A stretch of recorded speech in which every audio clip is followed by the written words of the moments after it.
श्रावण महिन्यानिमित्त शिवभक्त सार्वजनिक कावड मंडळाच्या वतीनं शेलू बाजार इथं भव्य कावड सोहळा उत्साहात पार पडला।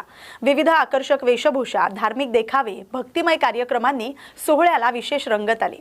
नृसिंह अवतार, हनुमान, महादेवाची विविध रूपं तसंच पुष्पा चित्रपटातील झुकेगा नहीं साला या लोकप्रिय संवादाची झलक उपस्थितांमध्ये विशेष आकर्षण ठरली। टाळ मृदुंग, ढोल ताशांच्या निनादात आणि हर हर महादेवच्या जयघोषात कावड मिरवणूक काढण्यात आली। महिला, पुरुष आणि युवकांसह परिसरातील शिवभक्तांनी मोठ्या संख्येने यात सहभाग घेतला। ग्रामस्थांनी ठिकठिकाणी कावडधारी भाविकांचं उत्साहात स्वागत केलं। भाजपचे वाशिम मंगळूरपीर विधानसभा मतदारसंघाचे आमदार श्याम भाऊ खोडे यांनी उपस्थित राहून शिवभक्तांना शुभेच्छा दिल्या। मंडळाचे पदाधिकारी, कार्यकर्ते आणि स्वयंसेवकांनी सोहळ्याच्या यशस्वी आयोजनासाठी परिश्रम घेतले। पाहुभाऊ कोठाळे यांनी कावड यात्रेसाठी विशेष मेहनत घेतली। धार्मिक एकोपा, भक्ती आणि सामाजिक सलोखा जपणारा हा सोहळा शांततेत पार पडला।